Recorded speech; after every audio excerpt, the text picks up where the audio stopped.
All right, welcome everybody to the first lesson in our series of pro tips and tricks videos from Fauna in Focus. First of all, if you're just joining, welcome to the course. And if you missed the introduction and the overview, that'll be linked in the description below, and it'll be available on our website. This is the first lesson in a course on computers. Obviously, it's the year 2020, and computers have become a more important part of modern day workflows than ever before. And something that I found after working in conservation for many years is that a lot of people working in this sector may not be particularly computer savvy when it comes to some kind of fundamental things that I've taken for granted.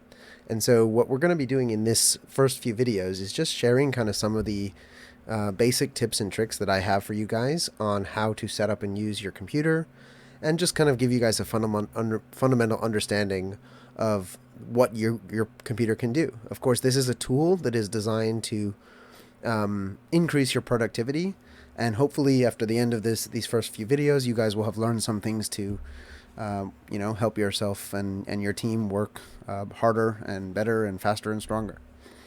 So what we're going to do in this video is just discuss really the physical components that make up a computer, right? And now this isn't strictly crucial for you to be an expert in, but it is important for you to have at least somewhat of an understanding of what a computer is and what the various parts do. And the reason this is important is because if you're setting up to run a project or you're leading a campaign and you are getting to the point where you need to organize or purchase equipment, specifically computer equipment for your staff or for your personnel, if you don't really have a good understanding of what various parts of a computer do what and what all these complicated spec lists mean, it's fairly easy and common, as I've noticed, to get underpowered equipment.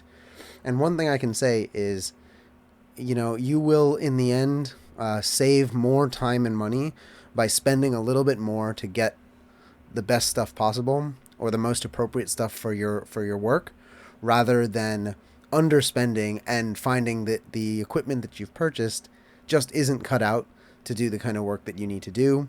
Or even if it is cut out, maybe it's just you've gone for the absolute cheapest option, which means everything you're going to be doing is just going to slow down.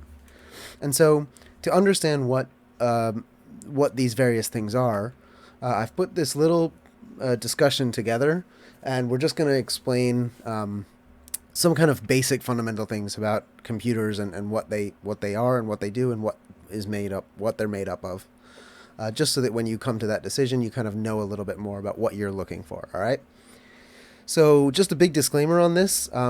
This whole course, actually, this first section of the course at least, is really going to be focused on Windows-based computers, not Macs, all right? So if you're a Mac user, I really can't help you.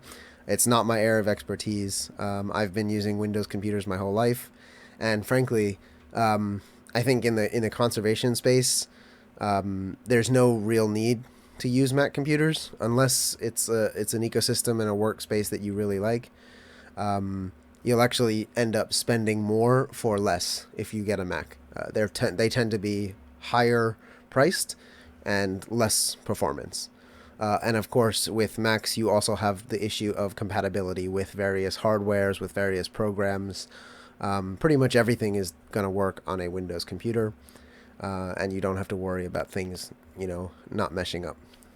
So when it comes to personal computers, you've got Macs and Windows as your two operating system choices. But then when it comes to your Windows computer, there's a couple fundamental things to understand about your options. And so I think this one is pretty clear. So everybody knows what a desktop PC is versus what a laptop PC. So a desktop obviously is this unit right here. It's this tower, right? And then it'll have a separate mouse, keyboard, screen, speakers, separate attachments for everything. And it plugs into the wall, and that's it. A laptop obviously is a self-contained unit. Everything is built into this single body. Now, one of the benefits of a desktop is that it will typically be cheaper for, you'll get more power for less. So because you have this big giant case to put things in, you'll just get more for your money, right? Another thing with desktops is that typically they have better cooling solutions, right? The components inside a computer need to breathe. They need air flowing across them to keep them cool from overheating. Laptops have to cram all of those same components into a much smaller form factor, in which case heating and overheating becomes a serious problem. So there's some advantages and disadvantages. Obviously, with a laptop, you have a battery and a built-in screen. You have built-in keyboard, built-in mouse, and you often have built-in Wi-Fi and Bluetooth. On a desktop, you may not have built-in Wi-Fi or Bluetooth. You might need to plug in, and Bluetooth might not exist at all. Just note that in some modern desktop computers, this unit here, what we call the tower, can be very small. In fact, some of them are kind of blurring the line between what makes a desktop, and a laptop a laptop. You know, they're using laptop components inside desktops nowadays just to make that case even smaller. So there's also sorts of options for both. Desktops obviously have the big disadvantage of not being very mobile and not having a battery to power them should you have a power cut or should you need to go to a place that doesn't have a power source. Of course, nowadays we also have other options that kind of blur the line. So you've got all-in-ones, which are essentially a desktop computer without the big cumbersome tower. So it's all built into one unit here. So similar to a laptop, but instead of it being lappable, it's deskable. So not really mobile, but a little bit less, takes up less space than a traditional desktop. And then you've got the newer form factor, which are 2-in-1. So this is essentially they're a cross between a laptop and a tablet. So in this case, you'd have something where the keyboard can actually detach. And rather than having, like most laptops, the actual computer unit being built into the keyboard base, in 2-in-1s, often the computer parts are actually built into the screen itself, especially if it detaches, right? It needs to be able to power and run itself without that keyboard. Other 2-in-1s have a different strategy. They just fold in half or fold around. And all of these, again, have pros and cons. And it really depends on what you're looking for. Obviously, you pay a little bit of a premium if you want to get something like a 2-in-1 as opposed to a more traditional laptop. You tend to have less ports, right? So less options on what you can plug into it. But of course, they're very mobile and handy. However, in all cases, computers are composed of the same internal components. And I want to go through them all with you and just discuss what they are and what they do, and then just give you a little bit of understanding of what that means for your actual workflow. And so we're going to start with the motherboard, because at the base of every computer is the motherboard.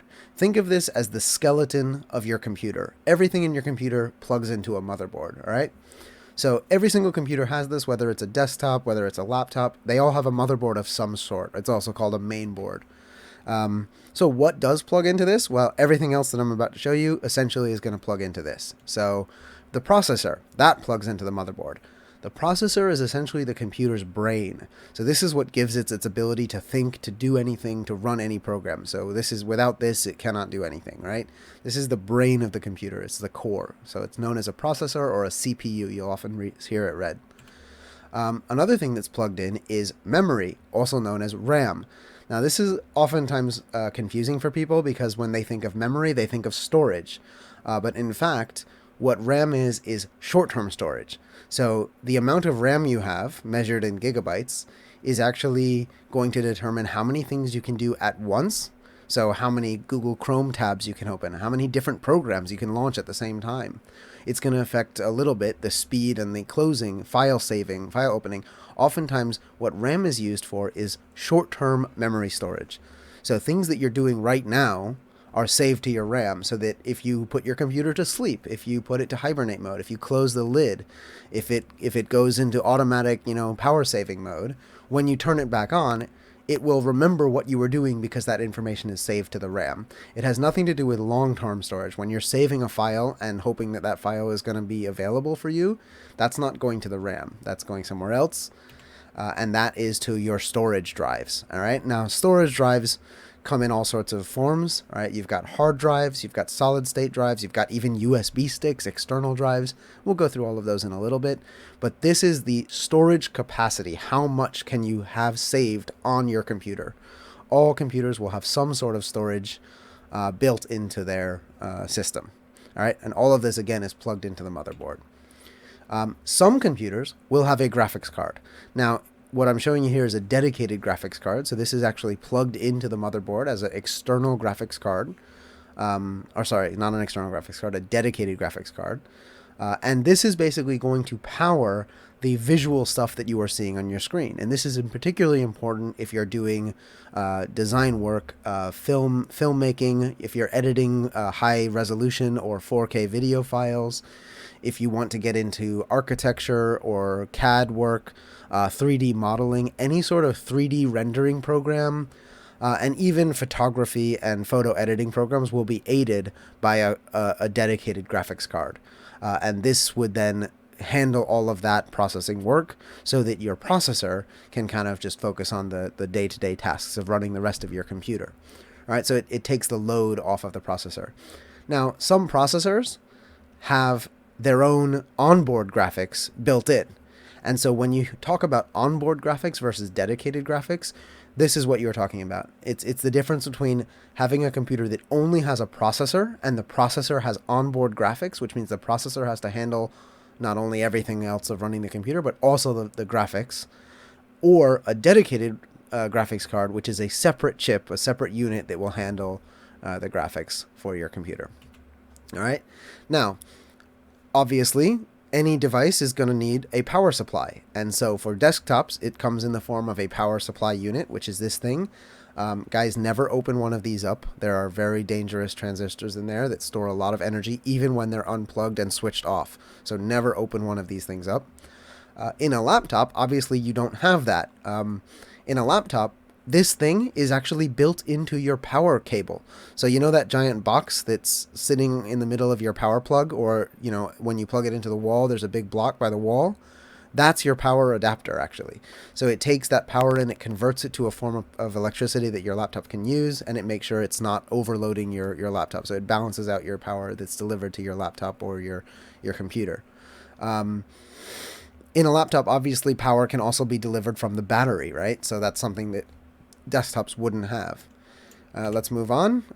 Cooling. So all computers in general have some sort of cooling design, and essentially there's three versions of this. There's passive cooling and active cooling. So there's two main categories. So passive cooling and active cooling.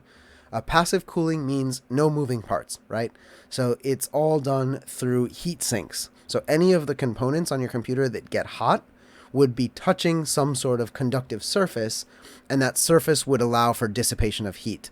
That surface could be some little grid fins, like a little radiator, or it could even be the case of your computer itself if it's metal.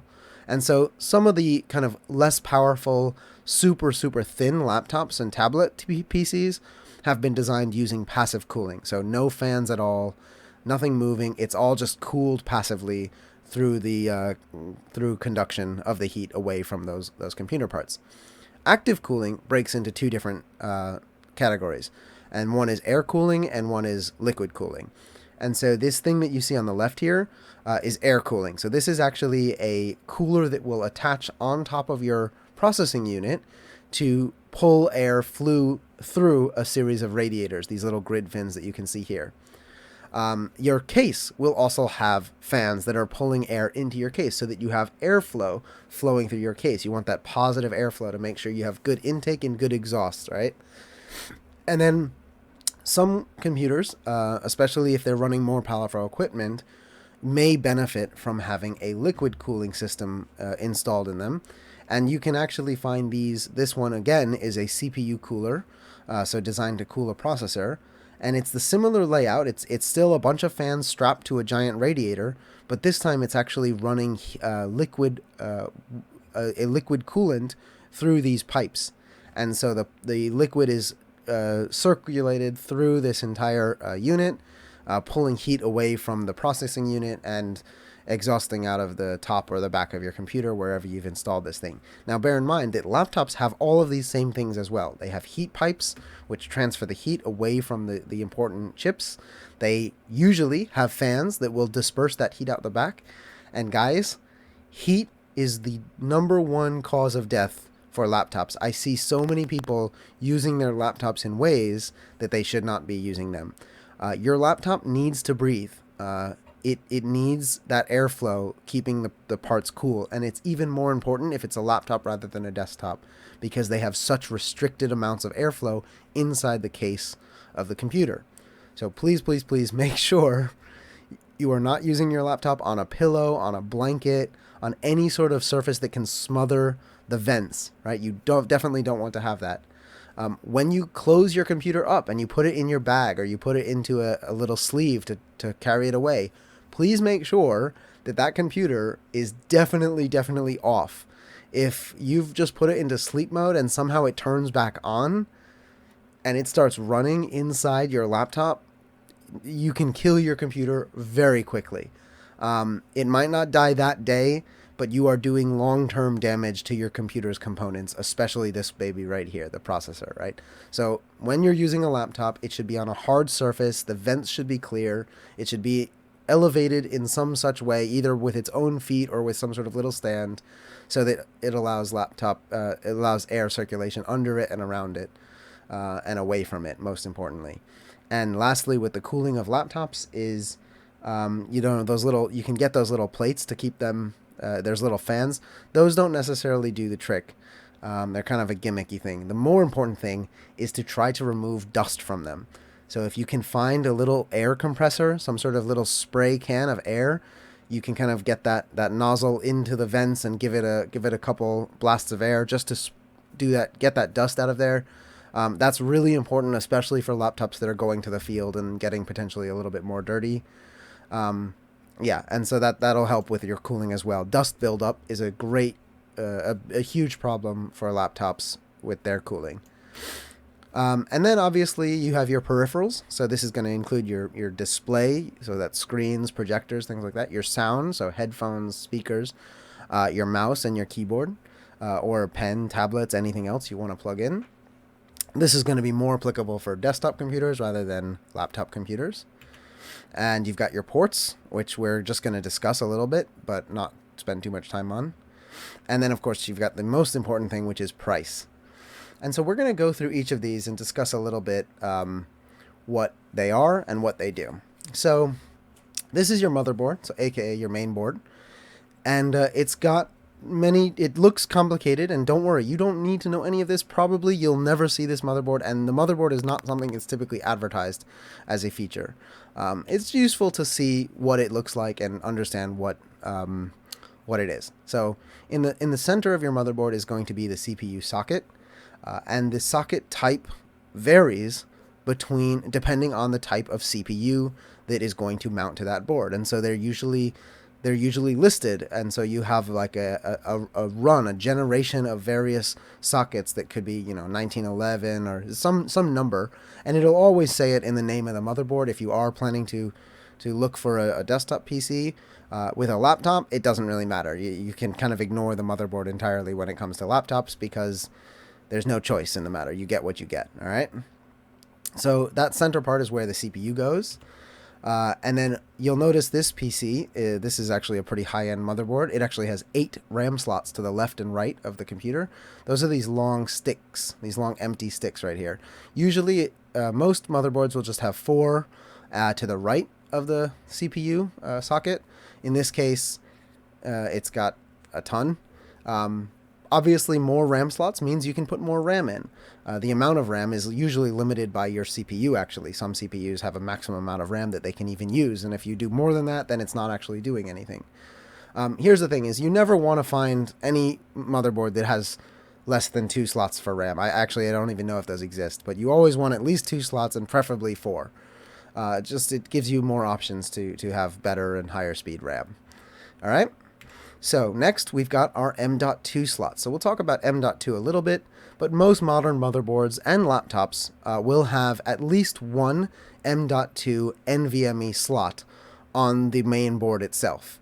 and that is where you can mount modern day, very fast, super quick SSD drives. In this case, we've got two slots here, and here.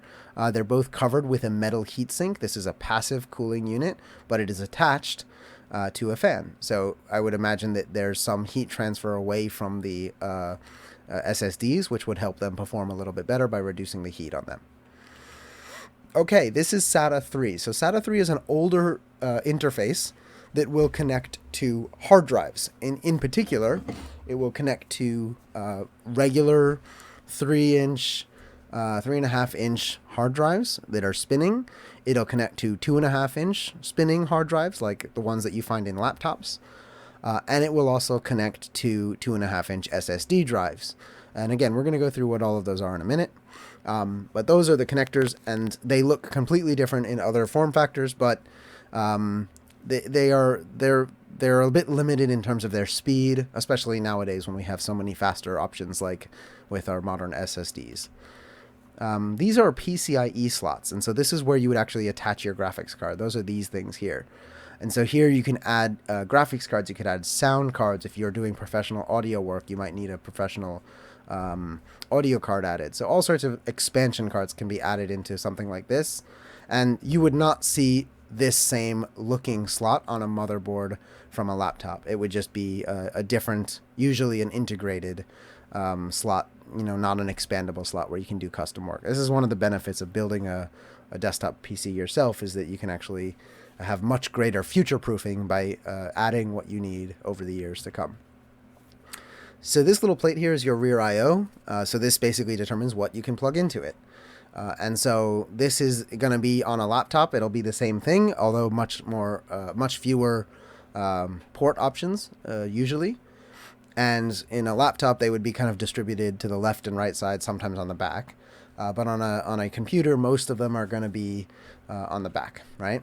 And in this case, this motherboard has built-in Wi-Fi and Bluetooth, and we know that because we can see these two little antenna plugs.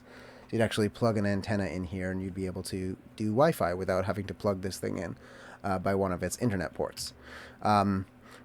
Also, you've got your audio ports back here, so this would be for a surround audio setup, so you got lots of different options for plugging your audio in.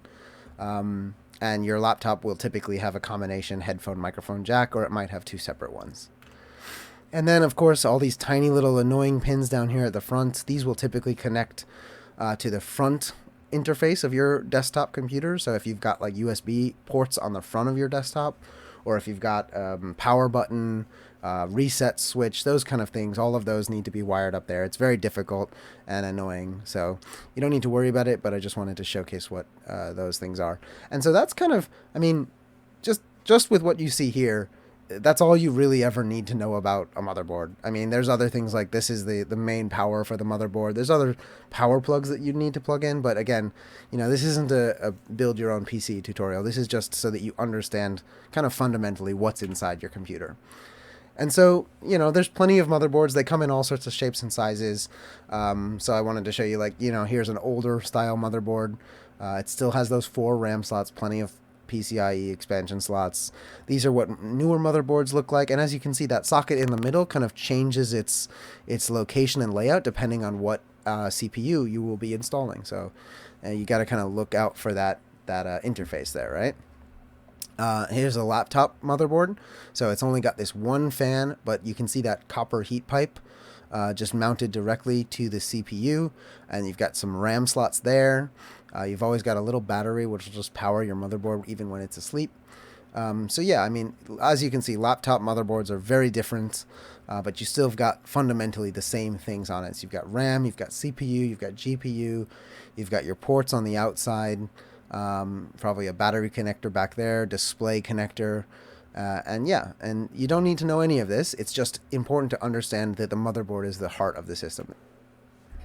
So that's going to wrap up motherboards, and we're going to move on and talk now about the processor. So let's take a look at the 2 major companies making computer processors today. And again, I'm not going to touch on the Apple processor because that's a whole new thing. But yeah, in general, you've got AMD and Intel. And historically, Intel tended to make the better performing chips here. However, in the last few years, AMD's Ryzen line of processors has thoroughly outcompeted Intel in terms of both price and performance. And so nowadays you are starting to see more and more laptop manufacturers switch from Intel to AMD simply because you get much higher performance for the same price or less than an Intel-based computer chip.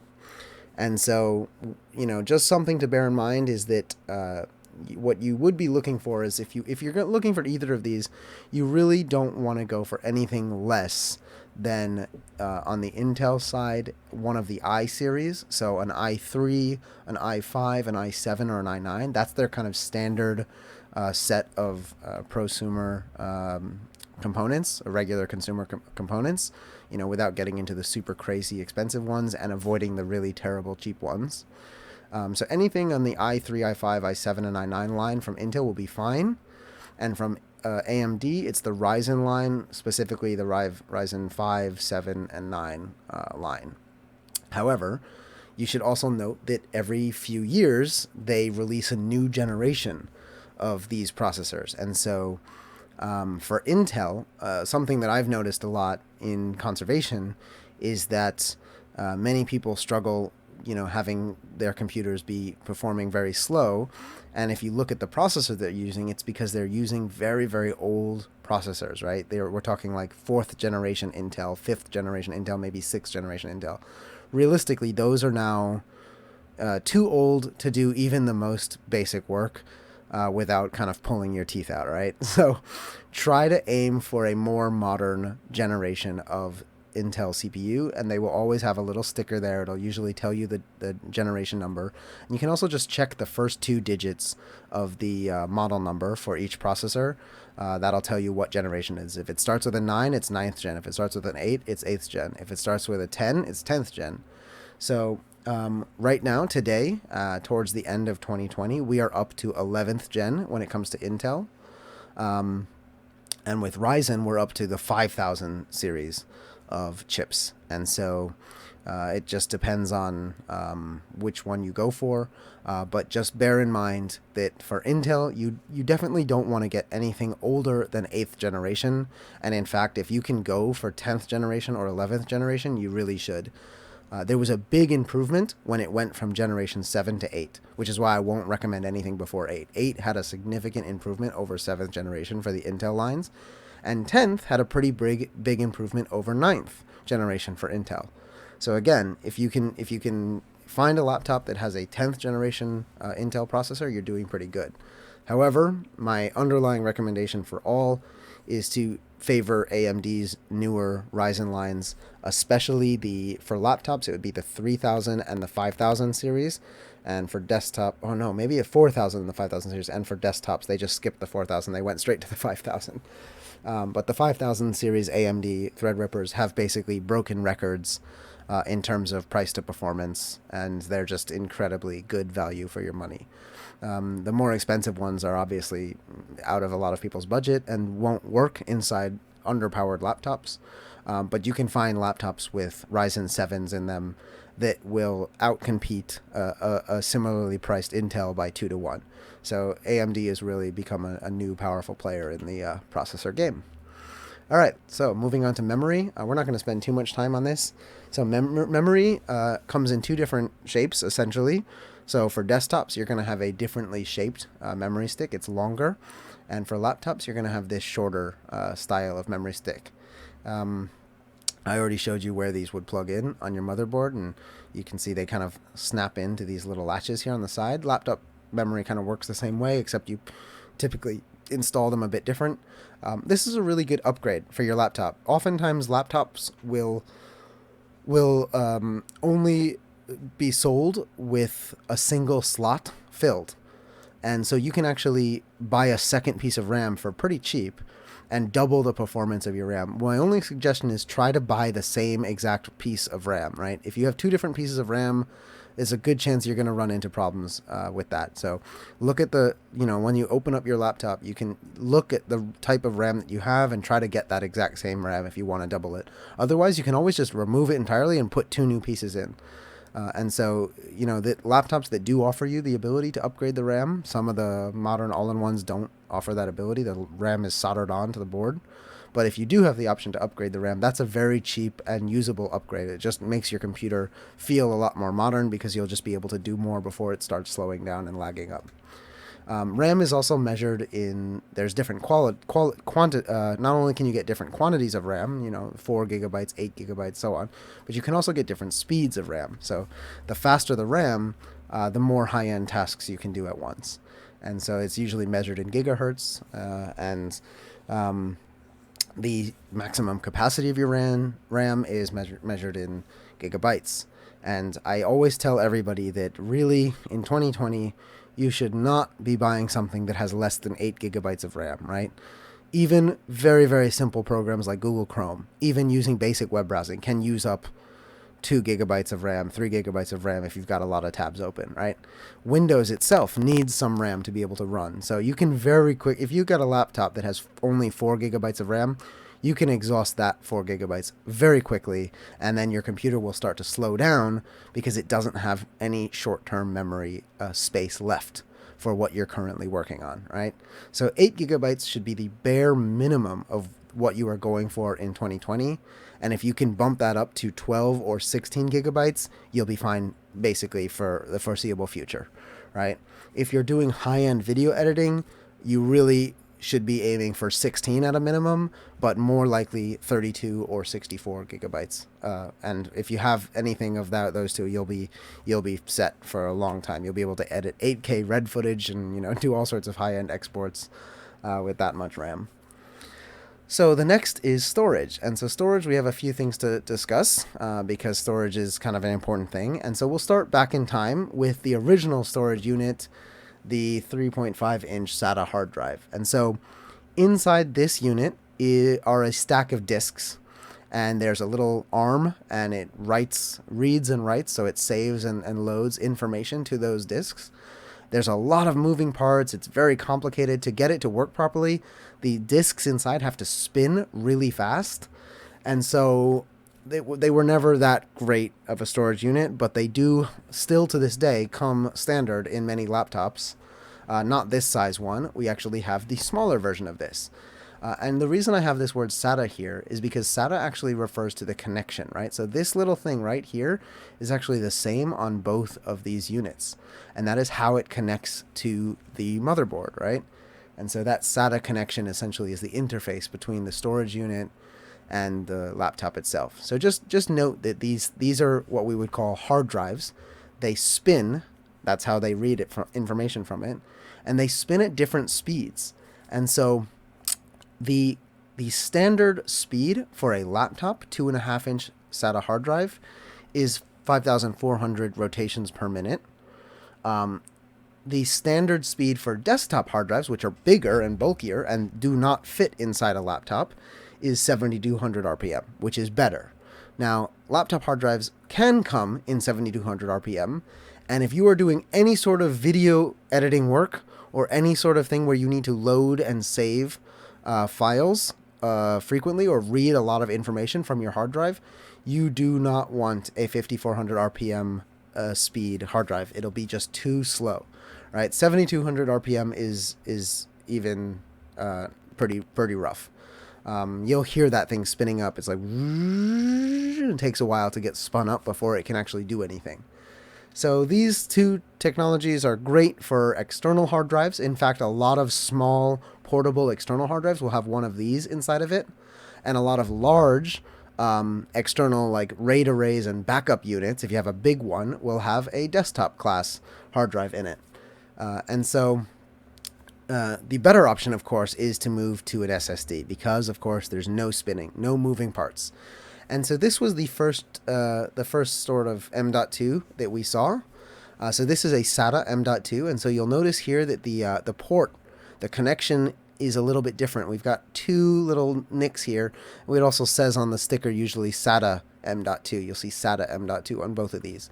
So both of these were much faster than either of these older hard drives. And so this is kind of the direction that we started going a few years ago. They also come in different sizes. So these are the fuller length ones, but they also come in these kind of little mini ones, which were really cute.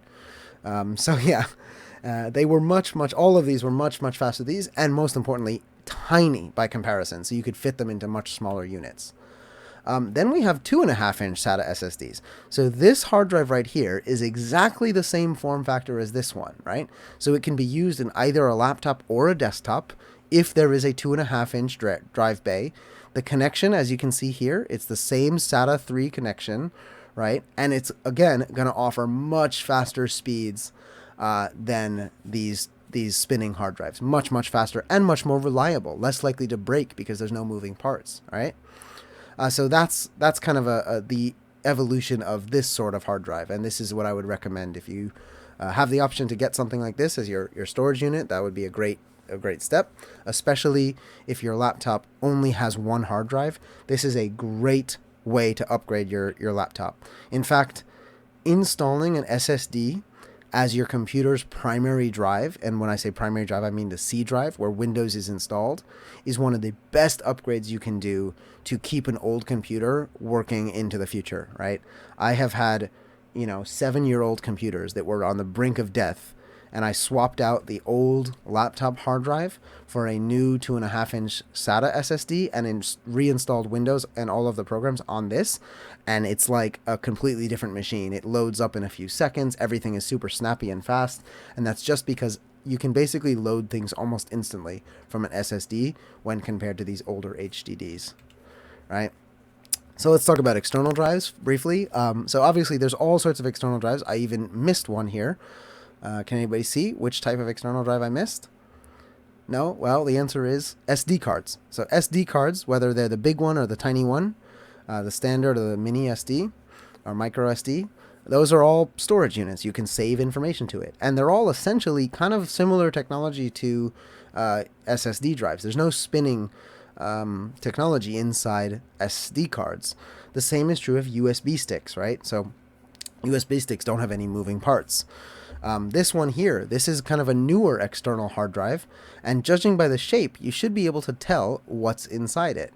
It's housing one of these newer M.2 SSDs, right, rather than one of these older 2.5-inch drive bays. This is the external drive that you're probably most familiar with, this one in the center here, and inside that could be two things. It could be one of these, a 2.5-inch spinning hard drive, or it could be one of these, a 2.5-inch SATA SSD. Either way, we know it's a SATA connection, so it's going to be limited by that SATA speed. And most importantly, any external drive will be limited by the interface. So in this case, this wire has a speed limit. Depending on the type of wire, depending on what that port is, whether it's USB 2, USB 3, USB 3.1, is it USB-C, is it Thunderbolt? All of these different ports or cables will also influence the speed of your laptop. And then you have these external RAID arrays. I have one of these. These are great because inside it actually will have two of these desktop hard drives. Mine has two 5400 RPM hard drives, which means they're kind of slow, but they are huge. They're 10 terabytes each. So I have 20 terabytes combined together. So it's not really good for a daily working thing, but it's a great, huge place to store your backups. And so every so often I might save something to this, and I've got mine set up in a RAID array. And so what that means is there's different versions of doing a RAID, but essentially I've got two hard drives in here, and you can have the option of automatically having them clone each other so that if one hard drive dies, all the information is saved on the other. Or you can set up a striped RAID array, in which case the data is split evenly across the two drives and read at the same time. So it can essentially increase the speed of a slower drive by kind of tricking your computer into thinking, hey, you see these two drives? They're actually just one drive in there. And so it reads all of it at the same time as one drive. And so you're not limited by the speed of each individual drive because you're reading from both of them simultaneously. So RAID arrays are a great external solution to store your data. With USB sticks, guys, please do not buy USB 2.0 sticks anymore. Just don't do it. It's so painfully slow to copy anything to a USB 2.0 stick in 2020. Make sure you are buying USB 3.0 or USB 3.1 or 3.2 USB sticks. USB 2.0 should only ever be used for your mouse or your keyboard, and that's about it. You never want to copy and paste across a USB 2.0 port. You want to look for that blue port, right? That is your fast, your high-speed port, all right? And then we're gonna wrap this whole thing up with the kind of the oh right, yeah. So there's my little arrow saying that's what's inside there. So we're gonna wrap this up with the kind of the peak of SSD technology, and that is NVMe M.2. So NVMe M.2, as you can see, it's a very similar shape to this one, but the actual interface is a little bit different. And you want to make sure you're looking for that NVMe thing. You will see this advertised on a lot of laptops as well as having an NVMe SSD drive. This is what they're talking about. And these things are basically faster than anything that you can see here. And they come in all different brands, WD, Intel, Samsung. They all make these, so it doesn't really matter what the brand is. Some are faster than others. You know, the 970 Evo Plus is a newer one that is faster than the 970 Evo. But you can, I mean, if you're really interested in it, you can go online and see comparisons of the various speeds. But it's, you know, you're really splitting hairs at this point because these things are just so much faster than any of this other technology. And so what that means is everything on your computer is going to be quick. When you turn it on, you're going to be ready to work within 3 seconds. You know, when you open a file, it's just going to open immediately. It just makes your life so much better. And so again, I can't stress enough, one of the best computer upgrades is switching your whole workflow over to SSDs, whether it's the older SATA SSDs, 2.5-inch SATA SSDs, or NVMe M.2 SSDs. It doesn't matter. Just make the switch to SSDs because it'll change your life. It'll make everything so much faster and better. All right, graphics cards. So once again, if you're working on a laptop, you may or may not have this option. These images that I'm showing here are obviously not from laptops. However, the technology inside them can be shrunken down and put into laptops, and so you should still be aware of what a graphics card is and what options you have. And so, to start with, graphics cards are broken into, well, 3 categories. First of all, you have onboard graphics. So we already talked about that. That would be the built-in graphics that is part of your computer's CPU, right?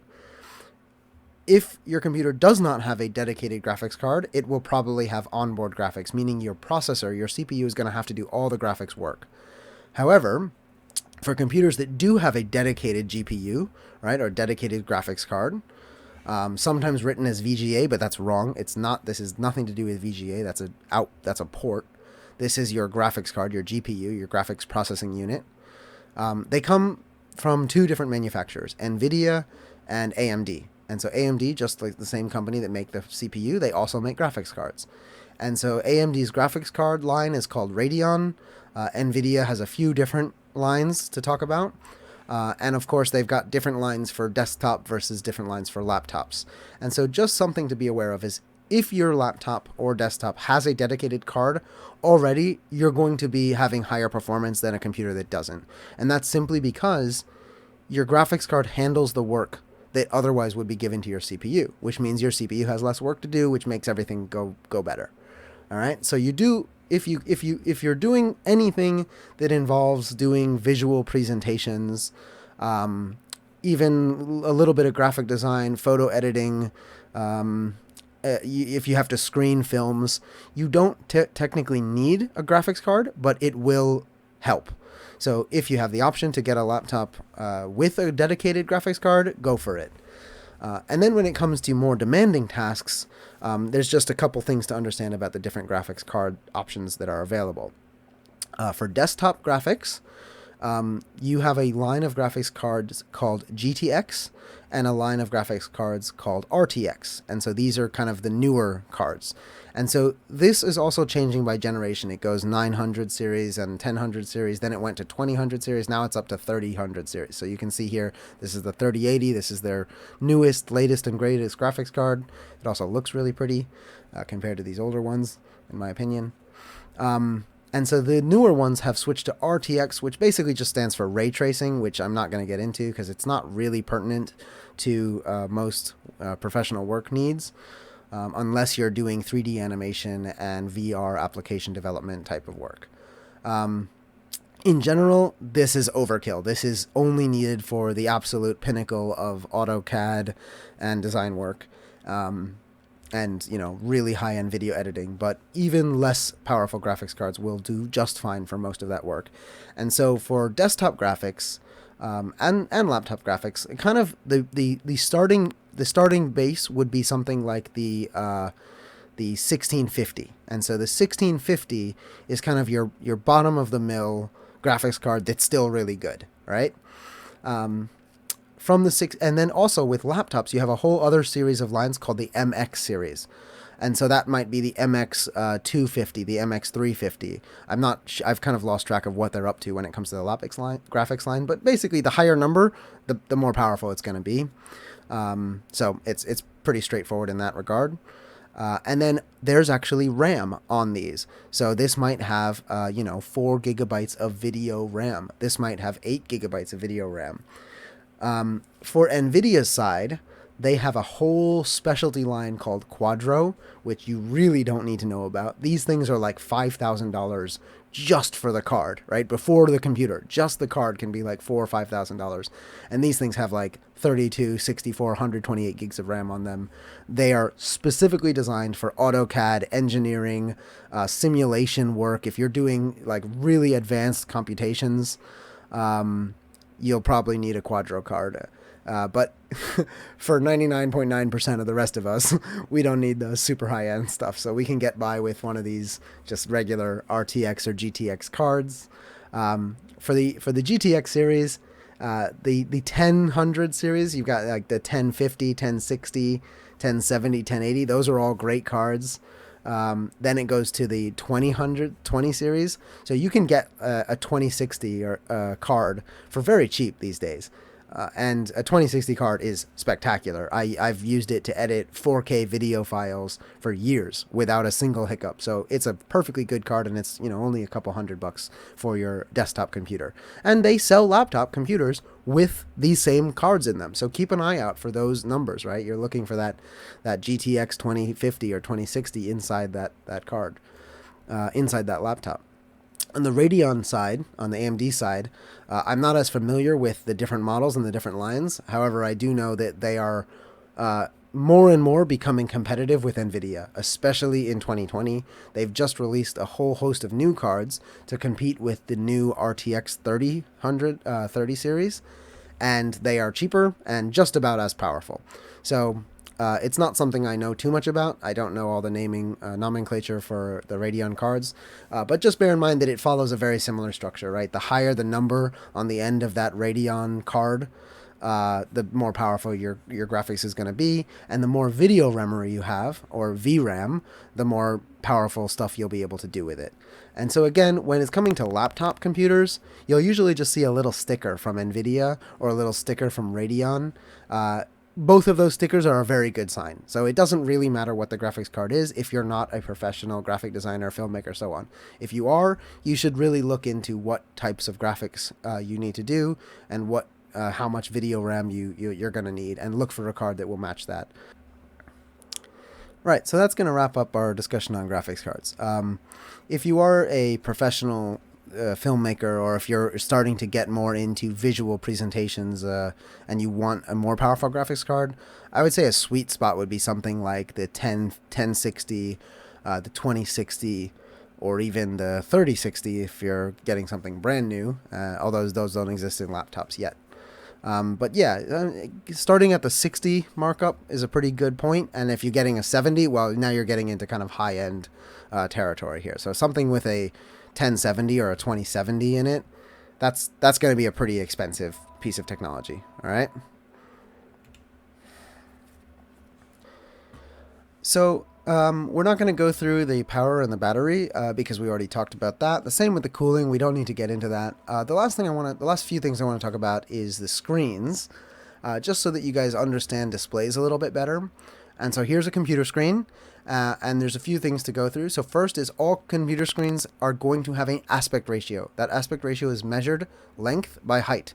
The standard widescreen aspect ratio that you're going to find on most displays, most laptops, is 16:9.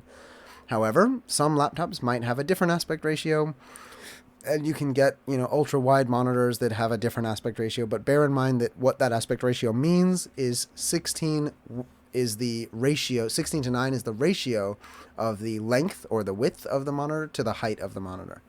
All right. And this is important to know because when it comes to things such as like photo editing, photos by default often will have a different aspect ratio, a 4:3 aspect ratio. So it's important to just become familiar with this term aspect ratio and kind of become familiar with 16:9 because you're going to see it a lot.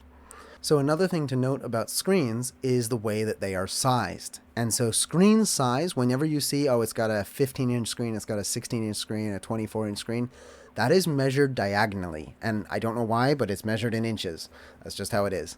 So whenever you see something it says it's a 24-inch display, just bear in mind that that's measuring it from corner to corner, not the width of it, all right?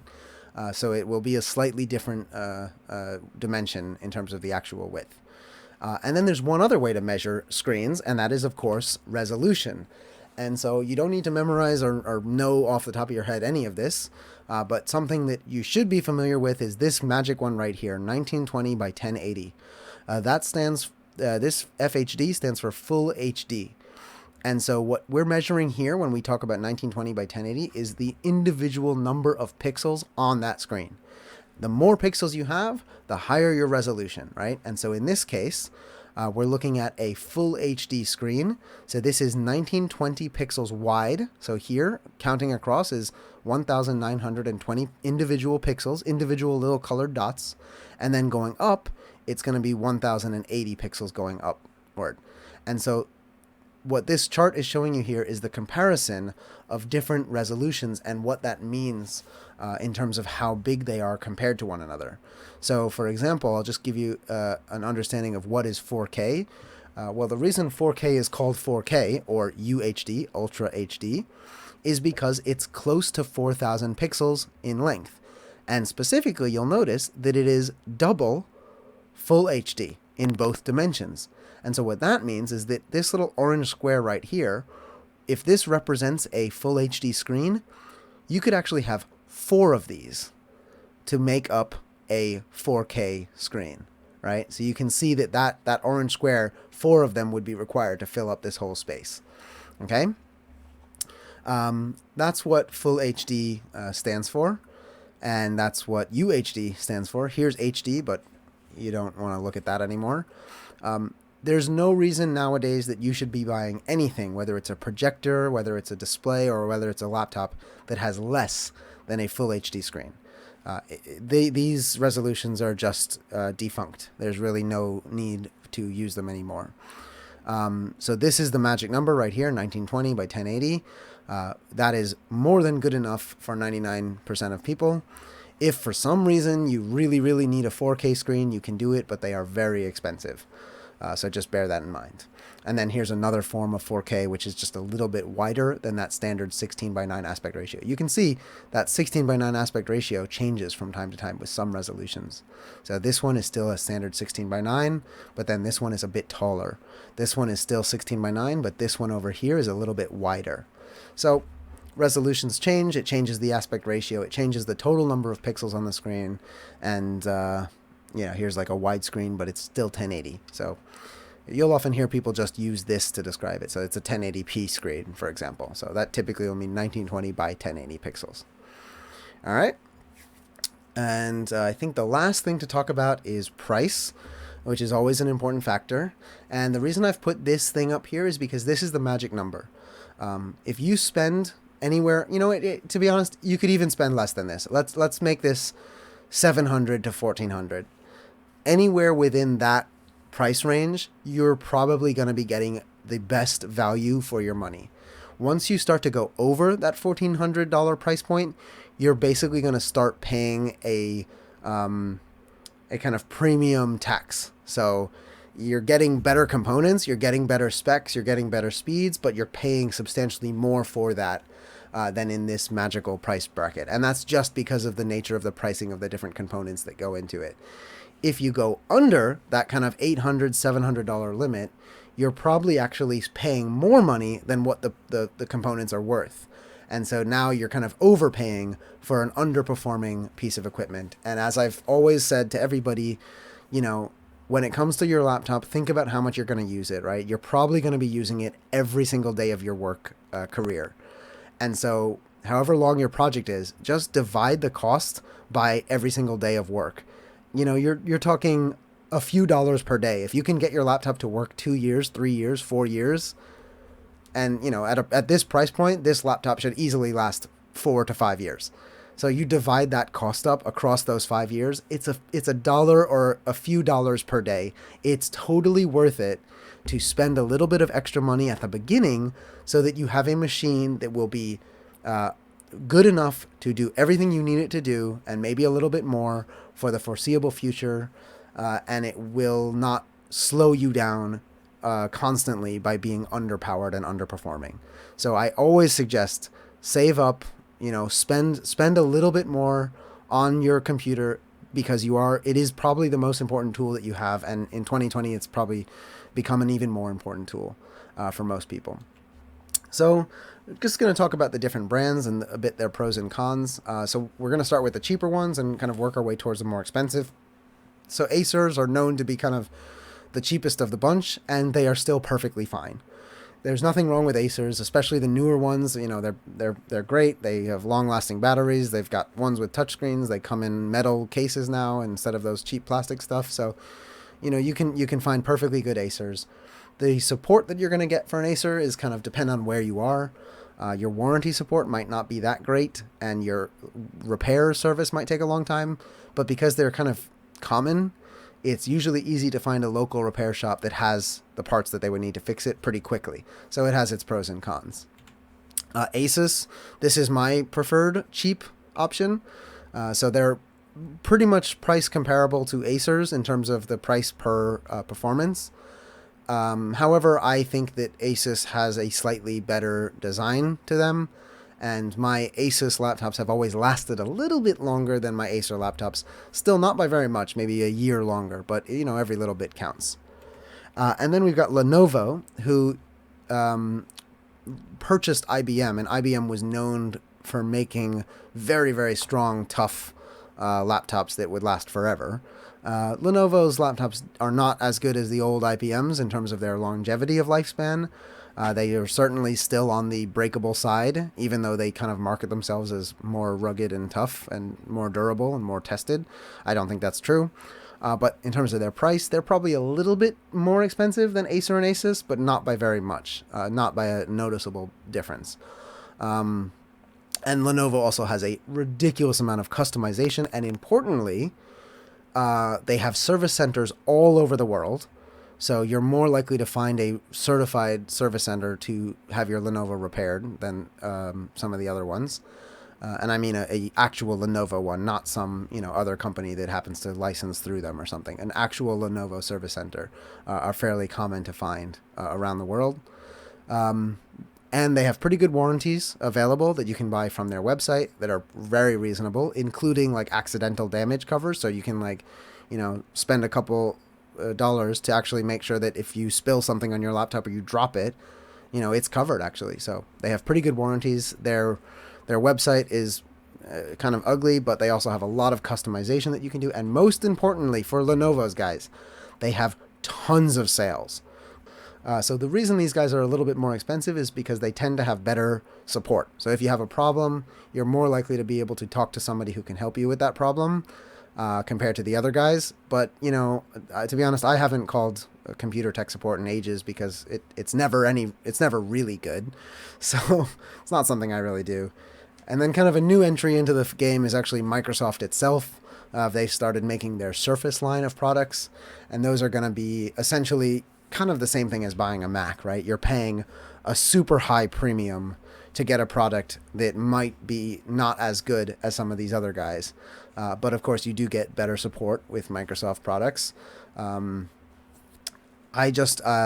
look great, they function great, but I have this feeling that they've kind of done something similar that Mac used to do back in the day. They'd say, yeah, we've made these amazing looking products, but it only works with that one plug. And if you have another plug, well, too bad, you have to get an adapter. And so you end up with all these dongles.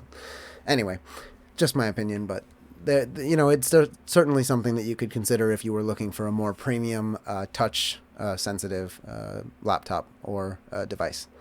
So my recommendation is going to be hanging over here on this side. I really don't think HPs and Dells are worth the costs. However, it really depends on what deals you can find and what you guys are comfortable using. And that's going to wrap it up. So good luck with your computer hunting. And I'll just give you a few websites to look at. And this is just to help you understand prices and also compatibility. So if you're doing anything with a desktop computer, PC Part Picker is a great website to actually help you find different components that work together and check the prices on those. And you can kind of save those builds. You can look online to see what different options are for purchasing those different parts. You could then bring that to a computer shop and like present them with, hey, I want something like this, and they can see what they can do. And Newegg.com is just an American website that offers really nice deals on tech. And also, it's just a great place to come and see what's available for what price in America. Maybe you can have a friend bring it, to your project or bring it to the field. And you can also just use that to compare prices for what you can get locally versus what you can get internationally. So these are my two recommendations on websites. And that's going to wrap up our introduction to what is a computer. Take care, guys. See you soon.